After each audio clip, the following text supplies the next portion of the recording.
Which brings me on to the next subject that I wanted to talk about, which was the leaked memo about Keir Starmer wanting to increase the prominence of the Union Jack and kind of UK and British iconography within Labour Party messaging, which is frustrating.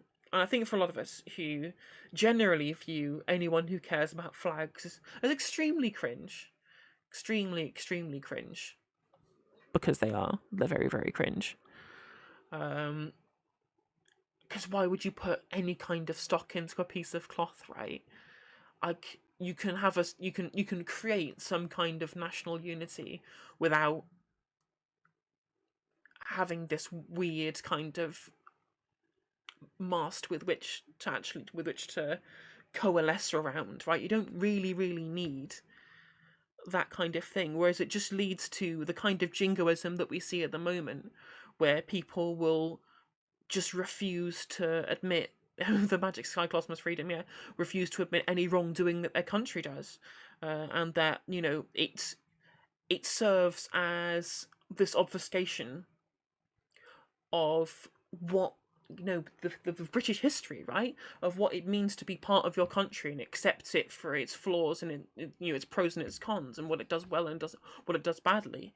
Like, if you can project any insecurities that you have with your country onto onto the flag and say, oh, but then that is a way of maintaining a level of a lack of criticism about what the country stands for, right? Does that make sense?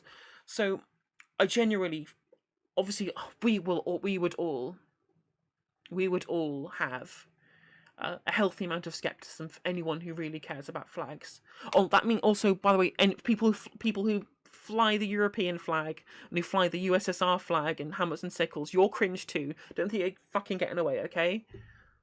Like, it's all cringe. Like, for example, let's turn around and talk about, say, like, our communist friends who would fly, the hammer and sickle or the flag of the USSR or the PRC, and then we'll use that as a banner with which to unify regarding.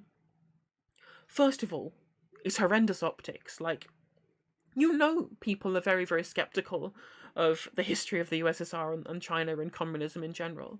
You know that already.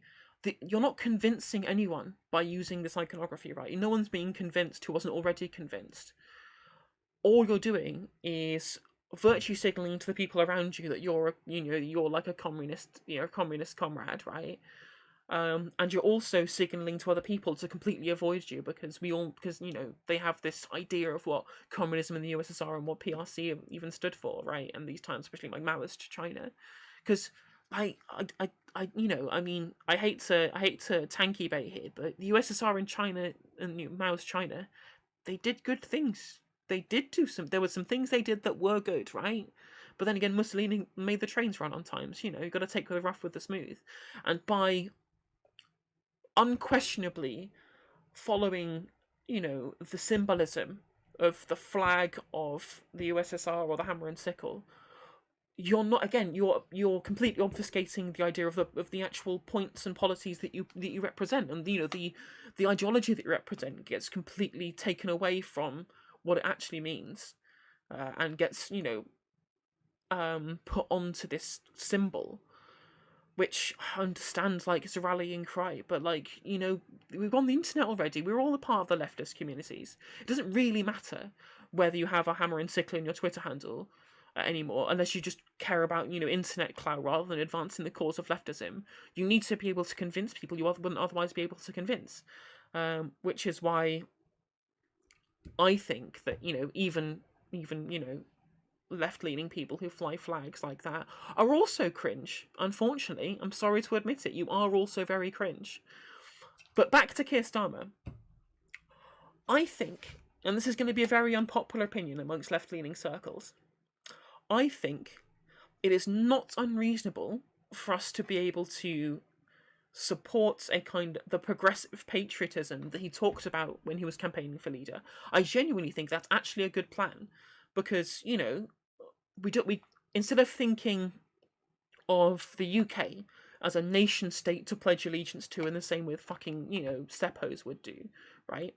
Instead of doing that, We need to talk about the UK as a connected community, because as left-leaning people, we are all communalists, right? We're collectivists. We believe in the power of people working together, and who are our closest neighbours but the people who live in the same country as us.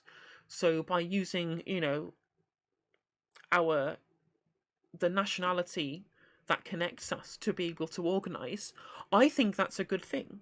I genuinely think that is. But I don't think the way of doing that is just kowtowing to jingoism and these flag shaggers, because they don't actually stand for any particular community. They just stand for some kind of nebulous concept of Britishness and the idea of Great Britain being great, right? They don't. If you asked them why Britain was great, they wouldn't. They probably wouldn't give. Excuse me, sorry, probably wouldn't actually give you any kind of empirical reasoning as to why, because we all know the Britain's done horrific shit all through its history, which needs to be addressed, like the Amritsar massacre and the potato famine and the Bengal famine and the Boer concentration camps and the Zulu wars and the Atlantic slave trade, right? Like, we can't just forget these things happened. We can't just do that. But that doesn't mean that we can't use our local community and our national community to be able to organise together. Because at the end of the day, what are we doing in the political sphere if not pushing policies that we think make our country better? And what other lens do we do to be able to get through to people who otherwise would be kind of consumed by jingoism by saying, look, well, no, I understand that you love your country. I don't hate it here. I mean, I'm pretty close to hating it here with the amount of turfery that goes on, but like, I'd rather be here than Iran. I'd rather be here than Nigeria. I'd rather be here than the United States.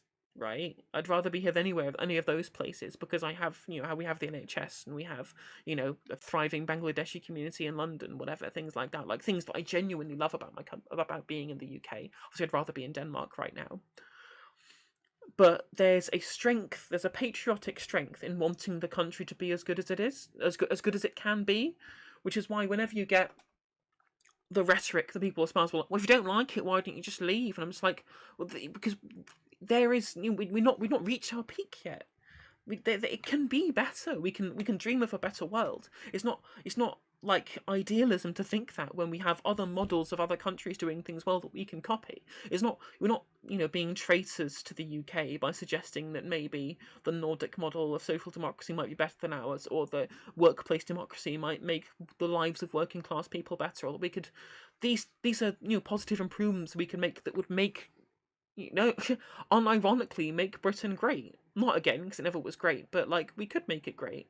There's scope with which to do so, and blindly believing that it already is great when it's not, you're just deluding yourself. And it's another way of, it's another going back to the kind of culture war narrative that we're talking about before, where we were talking about how conservative thought leaders will try and push people away from talking about economic policy because they know they've kind of lost the argument. And again, like, alluding to a blind sense of patriotism is another way of obfuscating that.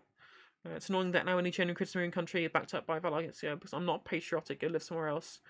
It's kind of a shithole filled with racist turfs, etc. Like, yeah, exactly. I think I've touched on what I was saying again there, MTG Forest. Yeah, I absolutely agree. It's very, very frustrating. So this is obviously a really bad kind of line of thinking by Starmer. I don't think it's a good policy. But I do agree with the rationale behind it. I just think the execution is really poor, because it doesn't do anything to challenge, the British exceptionalism narrative. And I don't think it really works as like the progressive patriotism angle, right? It is just jingoism. It doesn't have any kind of policy platform backing it up, or any kind of vision that it has. It's just patriotism for the sake of patriotism. That at the end of the day, I think leads us nowhere.